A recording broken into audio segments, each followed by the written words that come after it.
아멘. 할렐루야. 하나님께서 이 찬양과 고백을 기쁘게 받으셨음을 믿습니다. 오늘도 주님 앞에 오신 여러분들, 또 가정에서 또 안타까운 마음으로 예배하시는 모든 분들 환영합니다. 또 축복합니다. 오늘 나오신 분들 한번 좌우 보시면서 한번 눈으로 한번 인사하겠습니다. 가정에서 예배하시는 모든 분들도 환영하고 축복합니다. 오늘은 본문의 말씀 가지고 출애굽 스토리 설교 19번째 광야의 진 배치라는 제목으로 하나님 말씀 증거하겠습니다. 이번 시리즈 설교 제목이 뭡니까? 출애굽기 강해가 아니고 출애굽 스토리입니다. 그래서 출애굽기에서는 이스라엘 백성들이 애굽에 있을 때랑 광야에서 있을 때 광야의 2년간의 기록이 기록되어 있습니다. 나머지 광야의 38년간의 기록은 어디 있습니까? 민수기에 있습니다. 원래 그 민수기란 말은 백성의 수를 셌다라는 의미입니다. 광야에 있을 때 광야 2년 때 광야 40년째가 되는 해에 인구를 조사합니다. 그래서 민수기라 했는데 저는 민수기라는 것보다는 히브리어에서는 이 민수기를 베미드 바라라고 합니다. 베미드 바라라는 뜻은 광야에서. 그래서 저는 민수기보다는 광야기라고 하는 게 더 어울리지 않을까 생각됩니다. 민수기하고 좀 헷갈리거든요. 이게 민수기가 뭘 말하는 건가? 그러나 광야기라고 하면은 광야기라는 것은 38년 동안의 광야에 있었던 일을 기록한 성경이구나. 아마 더 쉽게 이해되지 않았을까 생각됩니다. 그래서 지난 출애굽기 이어서 가나안 땅 가기 전까지 말씀을 한번 쭉 이어서 살펴보겠습니다.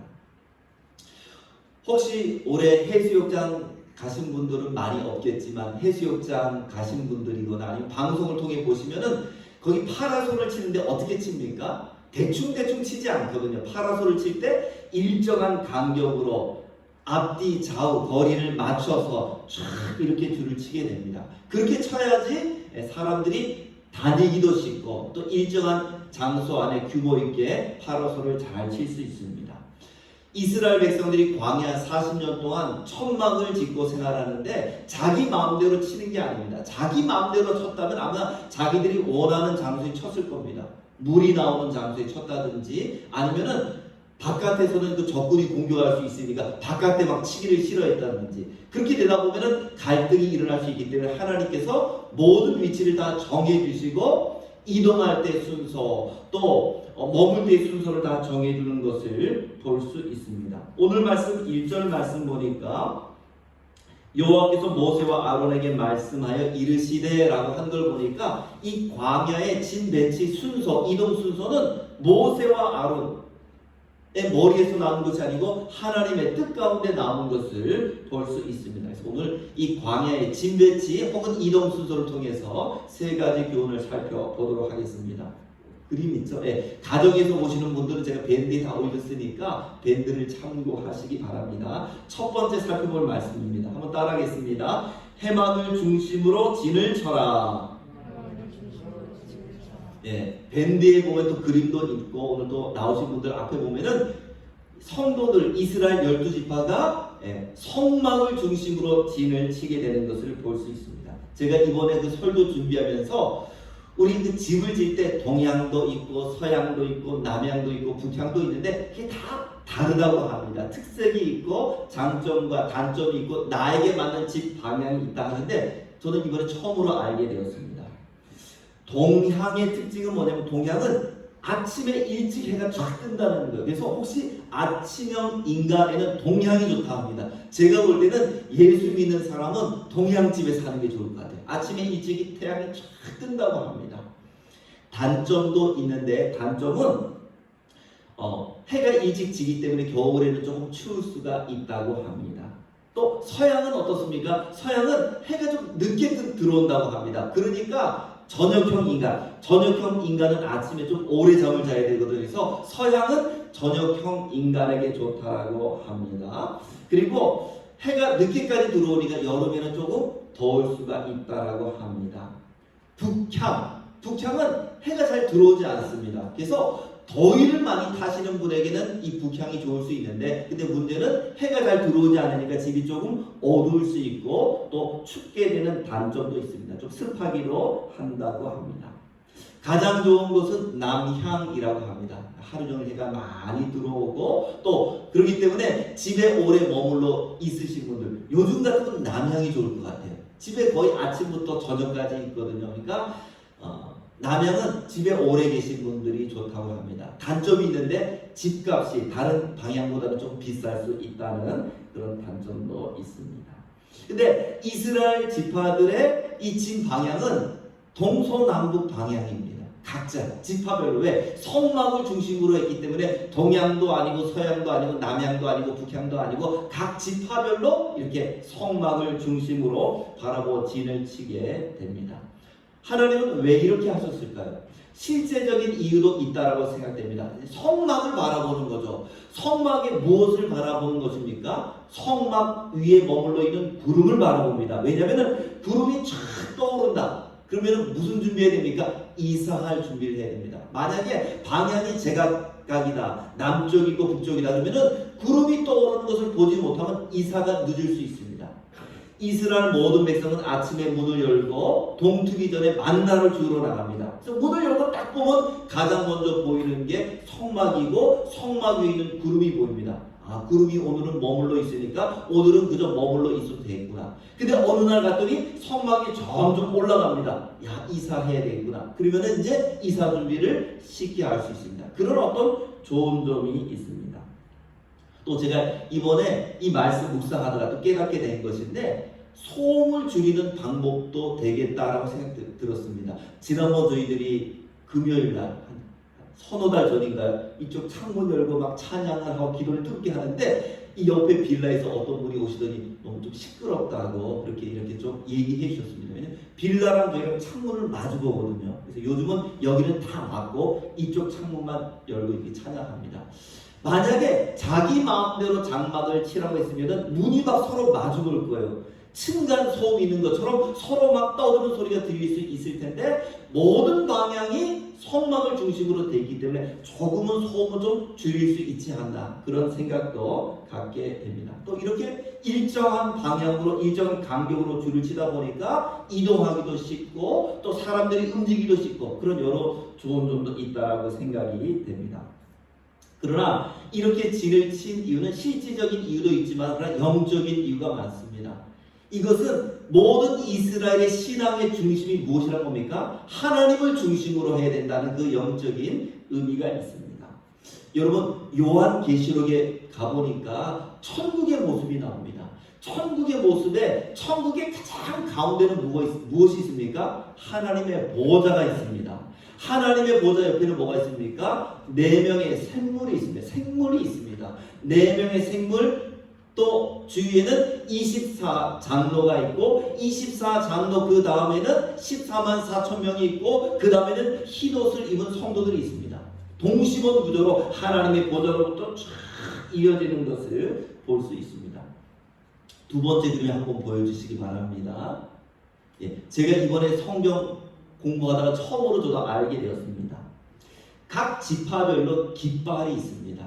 동서남북을 대표하는 지파가 유다와 그리고 또 에브라임 지파, 또 르우벤과 단 지파입니다. 이 지파는 각각 지파를 대표하는 그런 깃발이 있습니다. 유다 지파는 사자입니다. 야곱이 축구할 때 사자 새끼 같다. 사자와 같았기 때문에 유다 지파는 사자 깃발입니다. 에브라임 지파는 소입니다. 에브라임의 아버지인 요셉이 바로의 그 꿈, 소에 대한 꿈을 해석했기 때문에 소 깃발을 갖고 있습니다.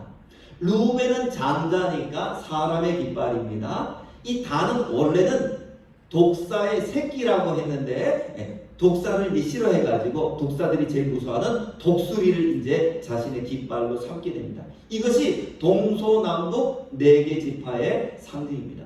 처음으로 알았는데 그 다음 그림 보겠습니다. 요한계시록에 보면은 4생물이 있는데 4생물의 모습이 4개 깃발이랑 똑같습니다.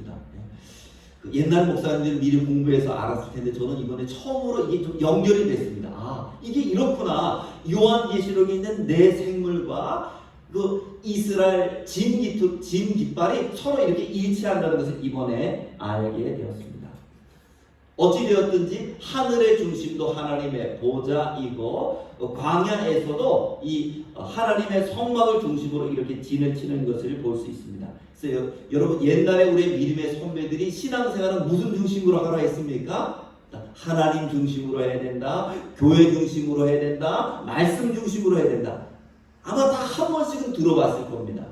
옛 어른들의 말이 틀림이 없는 것처럼 믿음의 선배들의 말도 틀림이 없습니다.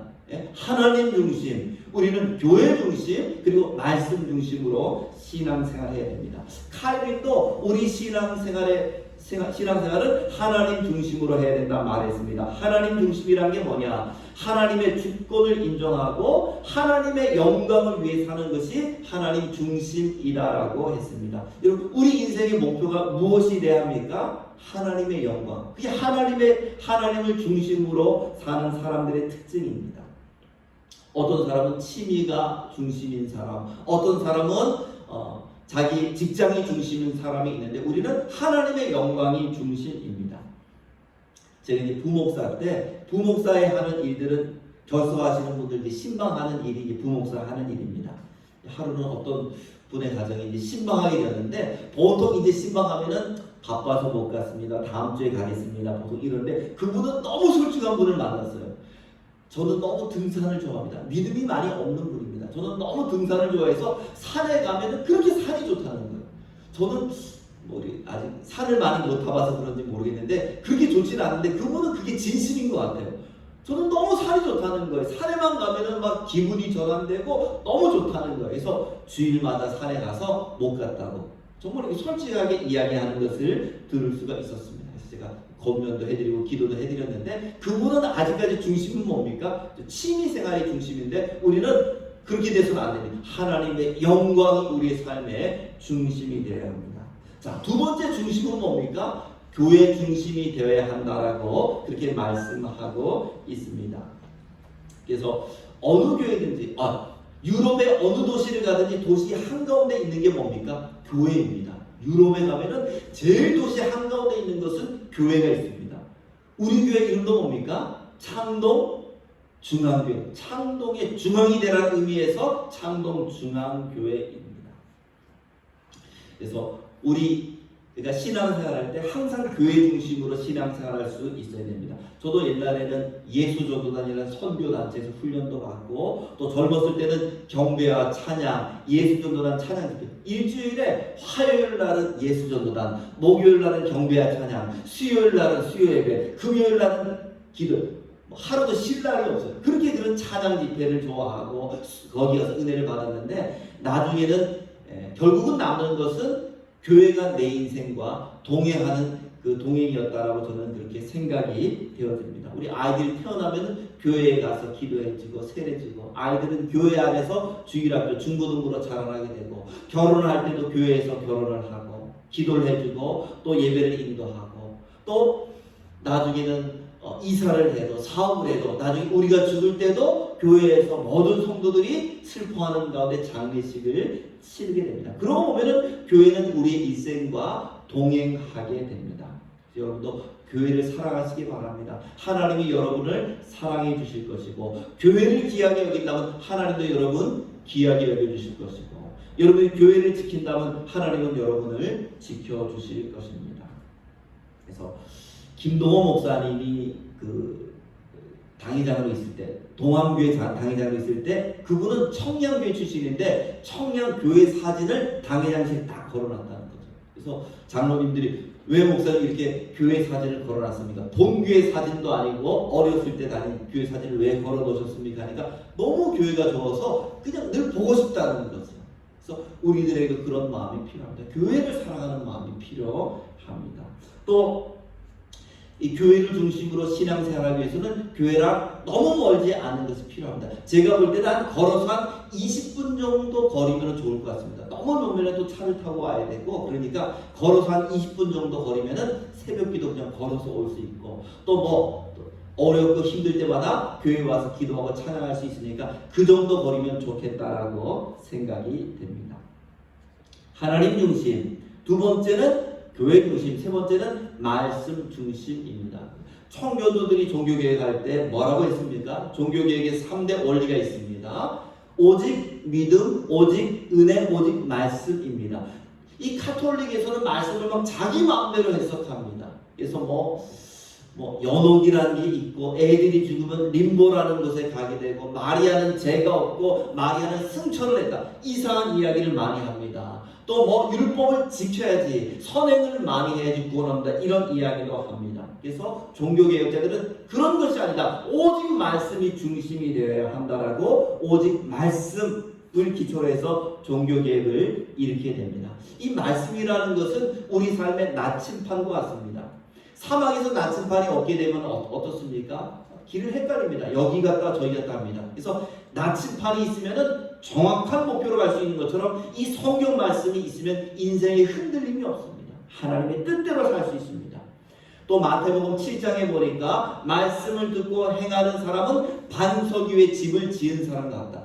이번에 그 폭풍 왔을 때 보니까 막 집이 무너지고 뭐 난리가 났었는데, 말씀대로 살지 않고 내 마음과 내 뜻대로 살면은 주님이 오시는 그날에 아무것도 주님 앞에 가지고 갈 게 없습니다. 다 무너져 버립니다. 내 성공, 내 자랑, 내 명예. 그러나 말씀대로 사랑하고 말씀대로 겸손하고 말씀대로 헌신하고 봉사했다면 그 모든 것이 하나님이 기뻐 받으시는 인생이 될 줄로 믿습니다. 그래서 늘 여러분 하나님 중심, 교회 중심, 또 말씀 중심으로 신앙생활 하시기를 주의 이름으로 축복합니다. 자, 두 번째 한번 따라하겠습니다. 세계 지파별로 진을 쳐라. 예, 그 다음 그림 한번 보여주시기 바랍니다. 동서남북 방향으로 세계 지파대로 이렇게 진을 치게 됩니다. 동쪽에는 유다와 이스라엘과 스불론 지파, 또 서쪽에는 에브라임과 베냐민과 므낫세 지파, 남쪽에는 루벤과 각각 시몬 지파, 북쪽에는 단과 납달리와 아셀 지파, 이렇게 세 개 지파씩 동서남북으로 진을 치게 됩니다. 자, 무슨 기준으로 동서남북으로 나눴을까요? 제가 옛날에 부교육지 할 때 새로 오신 분들이 많이 오면은 구역을 편성합니다. 그런데 구역을 편성할 때 아무렇게나 하는 게 아닙니다. 구역은 어떤 기준으로 할까요? 일단은 가까운 거리부터 이렇게 좀 고려합니다. 뭐 집은 쌍문동이고 또 새로 오신 분들은 저기 동대문이다, 이렇게 구역을 연결하면 어렵거든요. 그래서 가능하면 쌍문동은 쌍문동끼리, 그 다음에 뭐 창동은 창동끼리, 뭐 이렇게 하는 게 좋습니다. 그래서 일단 가까운 거리끼리 구역 식구를 이렇게 연결시켜주고, 두 번째는 같은 지역이라도 나이가 비슷한 분들끼리 연결시켜줍니다. 어떤 데는 권사님들이 많은 데가 있고 어떤 때는 젊은 사람들이 많은 데가 있습니다. 나이가 비슷한 게 서로에게 좀 편하거든요. 그래서 나이가 많으신 분들 많으신 대로, 젊은 분들은 젊은 또래대로 해주면은 그 구역이 그냥 재밌게 돌아갑니다. 그런 식으로 했는데, 여기 있는 세 개 지파도 하나님께서 서로 좀 친한 지파, 서로 무엇인가 좀 연대감이 있을 수 있는 지파끼리 연결시켜 놓았습니다. 동쪽에 있는 유다, 이사갈, 스불론은 레하의 아들들의 지파입니다. 그러니까 뭔가 공통점이 있죠. 오른쪽에 있는 에브라임과 베냐민과 므낫세는 이거는 라헬의 아들과 손자들의 지파입니다. 다 연대감이 있습니다. 남쪽에 있는 지파는 레아의 아들과 레아의 종이었던 실바의 아들들의 지파니까 또 연대감이 있고요. 북쪽에 있는 지파는 실바의 종과 비라의 종들의 자녀니까 나름대로 또 연대감이 있습니다. 그래서 비슷한 어떤 지파끼리 묶어 놓았습니다. 그러니까 갈등이 많이 없죠. 서로 사이가 안 좋은 지파끼리 옆에 놨으면 아마 다툼이 있었을 텐데, 서로 그냥 가족 같은, 서로 연대감이 있는 지파끼리 묶어 놓았습니다. 그리고 그 가운데 보면은 각 지파를 대표하는 지파를 한 지파씩을 이렇게 선정했습니다. 오른쪽에는 유다 지파, 또 에브라임과 단다, 루벤 지파로 선정해 놓았습니다. 그 기준은 뭐냐? 그 기준은 태어난 순서입니다. 하나님 아주 쉽게 태어난 순서로 했습니다. 오른쪽 동쪽 지파는 유다가 가장 먼저 태어났습니다. 왼쪽에는 이 에브라임은 차자입니다. 요셉의 차자인데 야곱이 축복할 때 손을 엇갈려 축복합니다. 그래서 영적인 장자가 되어서 에브라임이 가운데 위치합니다. 남쪽 지파는 루벤은 뭐 야곱의 장자니까 첫 번째 아들이니까 가장 먼저 오게 되고, 단, 납달리, 아셀은 다섯 번째, 여섯 번째, 여덟 번째 아들인데 단이 다섯 번째 아들이니까 그저 이 지파의 중심 지파로 삼습니다. 그러니까 나의 순서대로 한다라고 생각하시면 될 것 같습니다. 하나님은 왜 이렇게 하셨을까요? 그것은 효율적으로 이스라엘 지파를 갖다가 이렇게 운영할 수 있도록 하기 위함입니다. 저희도 보면은 제가 있고요, 또 우리 목자들이 있습니다. 제가 어떤 것을 좀 부탁할 때는 목자를 통해 부탁합니다. 이번에 세례 받으실 분들 목자 안에 파악하시기 바랍니다. 그렇게 하면은 뭐 기도 제목이 있으면은 목자 안에서 파악해서 올려주시기 바랍니다. 아주 효과적입니다. 제가 하는 것보다 목자들이 해서, 목자를 통해서 제가 보고 받으면은 교회가 효율적으로 움직이기 때문에 이렇게 어떤 각 지파별로 리더되는 지파를 세우고, 리더되는 지파를 통해서 이렇게 효율적으로 이렇게 이스라엘 지파를 운영하는 것을 볼 수 있습니다. 사도 바울도 고린도전서 14장 33절 말씀 보니까 하나님은 무질서의 하나님이 아니시고 화평의 하나님이시다. 하나님은 질서의 하나님이시라고 말씀하고 있습니다. 고린도교회는 질서가 없습니다. 고린도교회는 바울파가 있고 아볼로파가 있고 무슨 그 다음에 무슨 개바파가 있고 그냥 그 파끼리 싸웁니다. 질서가 있으면 그런 다툼이 일어날 리가 없습니다. 그저 목회자로부터 질서가 있으면 그것을 다 다스릴 텐데 그런 질서를 인정하지 않다 보니까 갈등이 생겨나고 골이 깊어지는 것을 볼 수 있습니다. 이번 주에 어떤 신문을 봤는데요, 6.25 때 유엔군들이 많이 전사했다고 합니다. 그러니까 전쟁 중에도 전사하고 포로로 잡혀서도 굶주림 때문에 많이 전사했다고 합니다. 그런데 가장 전사율이 낮은 나라가 터키랍니다. 그 이유가 무엇인가? 북한 군인이 유엔군을 잡으면 제일 먼저 하는 게 계급장을 다 뗀답니다. 왜? 계급이 있으면 질서가 있고, 질서가 있으면 포로들도 아주 그냥 일사불란하게 움직이니까 통제하기 쉽지 않다는 거예요. 탈영도 하게 되고. 그래서 계급장을 다 떼는데 터키 군인들은 계급장을 떼도 그 계급을 서로 밝히고 질서를 유지했다는 거예요. 그래서 배급을 딱 받으면은 선임되는 사람이 그 계급, 그 배식을 갖다가 일정한 하게 이렇게 배분을 해가지고 터키 군인들은 거의 죽지 않았다고 합니다. 그러니까 질서가 있게 되니까 잘 통제가 되어서 많이 생존할 수 있게 되었습니다. 2010년도에 터키에서 산호세 광산이 무너져서 33명이 이제 갇히게 됩니다. 그분들이 90일 만에 탈출하게 되는데 90일 만에 살아나올 수 있었던 이유 가운데 하나가 거기에 리더였던 루이스 우르수아라는 사람 때문이라는 것이 이제 밝혀졌습니다. 감옥에 그 터널 안에 갇히게 되었지만 거기서 그 리더가 생활도 규칙적으로 하고 남은 음식도 아주 서로 그냥 힘 있는 사람이 먹는 게 아니고 일정하게 음식을 분배하고 물을 분배해서 모든 사람들이 이렇게 살아남을 수 있도록 했다라고 저는 그렇게 신문을 통해서 접할 수 있었습니다. 그러니까 질서가 있는 것이 모든 사람에게 유익입니다. 그러나 포스모더니즘의 특징은 절대 진리, 절대 권위를 부인합니다. 대통령의 권위도, 또 기업에서 사장님의 권위도, 선생님의 권위도, 목회자의 권위도, 아버지의 권위도 자꾸 무너지는 것이 현대의 특징입니다.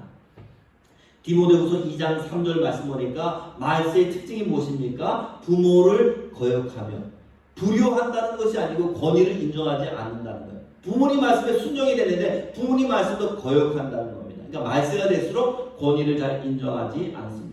그러나 권위라는 것, 질서라는 것은 우리 모두를 위해서 유익하다는 거 기억하시기 바랍니다.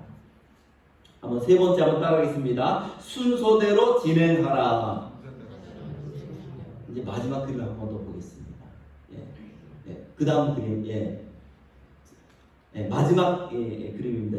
이 그림이 이동할 때도 순서대로 쭉 이동. 제일 먼저 무엇이 이동합니까? 법계가 이동합니다. 법계 앞에는 또 무엇이 있는가? 법계 앞에는 구름 기둥이 있습니다. 이거 다음 주에 한번 살펴보겠습니다. 그러니까 하나님이 가장 앞서가시는 거죠. 하나님의 뒤를 따르게 됩니다. 그리고 제일 앞선 지파는 유다 지파가 가장 앞서게 됩니다. 여러분, 이게 이동한 순서가 이제 전쟁하는 순서도 되거든요. 이동할 때 어디가 제일 위험합니까? 제일 앞에서. 군대에서는 뭐 선봉 부대라 하는데 가장 앞선 부대가 제일 사실 위험합니다. 그리고 또 어디가 위험합니까? 제일 뒤쪽이 위험합니다. 아말렉이 뒤쪽에 있는 이스라엘 군대를 치게 됩니다.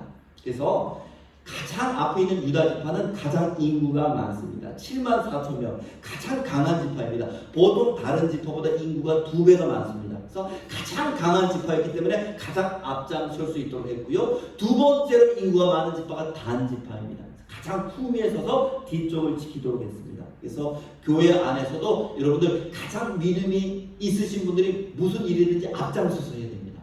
가장 앞장서야 되고, 그 다음에 믿음이 있으신 분들이 뒤쪽에서 모든 것을 좀 마무리할 수 있어야 되고, 그래서 가운데 있는 사람을 보호하게 됩니다.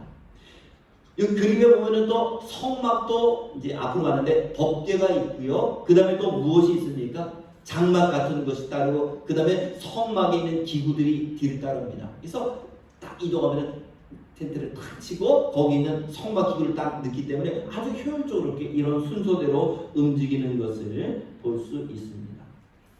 자, 오늘 말씀 결론 맺겠습니다. 부모님 말씀 들어서 손해보는 것이 없고, 우리 믿음의 선배들의 말을 들어서 손해볼 것은 하나도 없습니다. 우리의 믿음의 선배들 늘 뭐라고 말했습니까? 하나님 중심으로 신앙생활을 해야 된다.